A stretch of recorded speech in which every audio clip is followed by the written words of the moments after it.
nice to be connecting with you. How's everything been coming along? Pretty well, thank you. It's been good to have a itemized study plan. So. Awesome. I'm glad you're finding it helpful. So what would you say is the biggest challenge you're facing right now? Logic games. Okay, what about them? So I've been following along and doing all the problems. When it's untimed, I'm fine. I can almost create a pretty similar diagram to you or to the correct answer, how it is, and getting all of them right untimed. In a time condition, I freak out. I don't know how to diagram. I draw 6 different diagrams and all the maybe possibilities, and then get lost. I understand. Okay, so it sounds like nerves might be a factor there. Yeah. Yep. Have you ever tried mindfulness meditation? I have a little bit.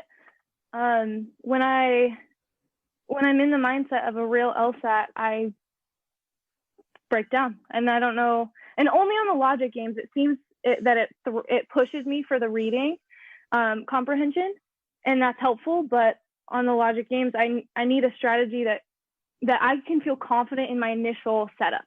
Once I'm confident in that, I'm good. I can just kind of, but I write 3 different initial setups and go, okay, is this how it should be? Is this the correct setup?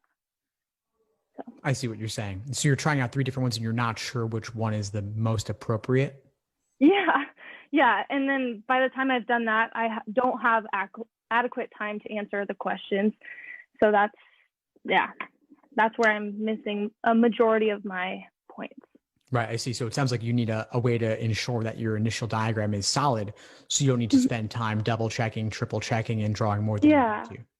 Yeah, or double checking the rules and going, hey, am I interpreting this correctly? Do I have the contrapositive correct? If there is, Yeah, I see what you're saying. Does it apply in this situation? Maybe not. So. Have you ever tried setup drills? As far as? Like for games, like where you would simply diagram the setup only, not even the questions. No, because I actually never, I always do the whole question all the way through. And usually I've been diagramming it out, answering the questions, and then checking them with your videos. And that's been really helpful, but I think I'm not being confident in my initial setup, and then I go to do it alone because I don't have your voice in the background. Okay, so here's 3 different, here's the 3 scenarios that could happen in this situation, and that's what we're going to go off of the whole way through. Right. Yeah, you've got to be able to be confident in your foundation because everything rests on that. Right. So, yeah. Like imagine this. Imagine if you were like going to go on a road trip, you would check that your car was in good shape before you start.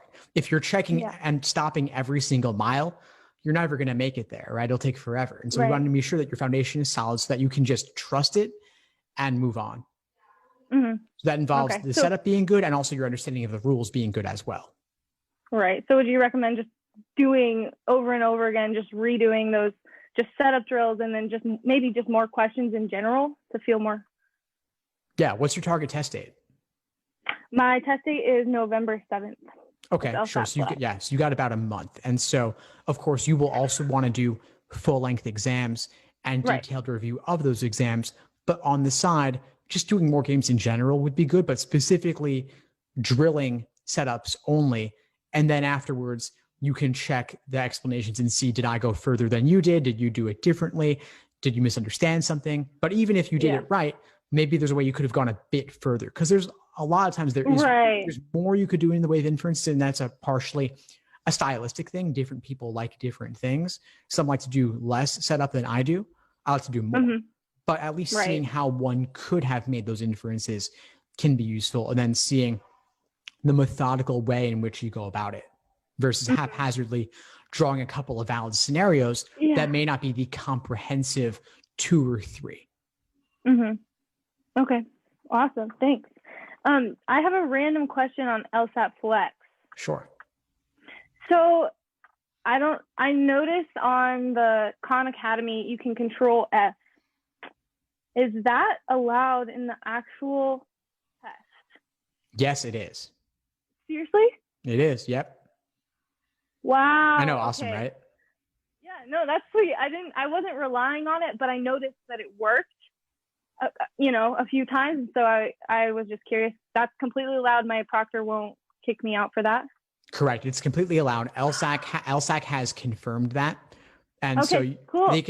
Proctor U considers it a browser-based function, and so they kind of can't really stop it because it's within your browser. But you're good. You're allowed to use it. They've confirmed this Wow. multiple times. You're in good shape. Of course, especially useful on the reading comp, right? Yeah. Oh, yeah. Yeah. Just not even having to scroll. It's a lot. It'll save you at least a few seconds, Mm-hmm. Yeah. So try it out, and that should work in Law Hub too. Mm-hmm. Yeah. Okay. Cool. What other questions do you have for me? Oh, is there my scores differ from like if I'm doing a pre-flex test versus a full, obviously, because is there a good way to simulate actual test day on Law Hub? Should I just stop and then score it myself?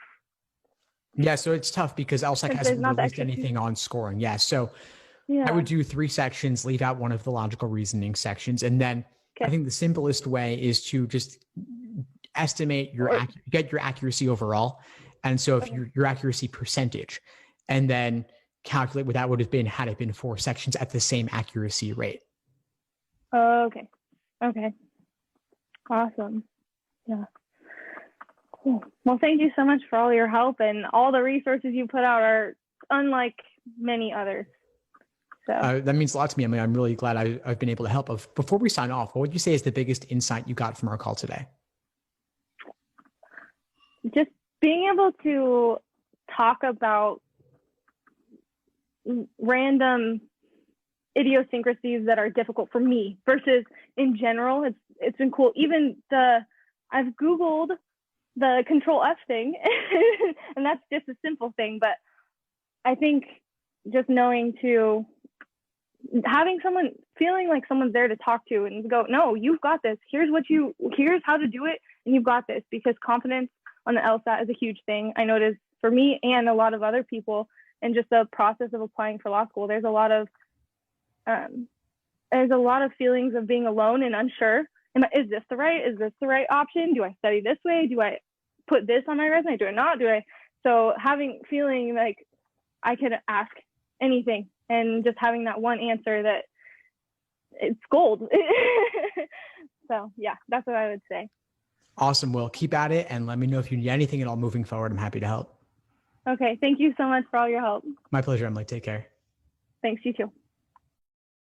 Thanks for tuning into the show. Please subscribe if you haven't done so already to be notified of new episodes as I release them. And feel free to reach out if you need anything at all as you move forward with your prep. I'm happy to help however I can. In the meantime, I'll wish you all the best and take care.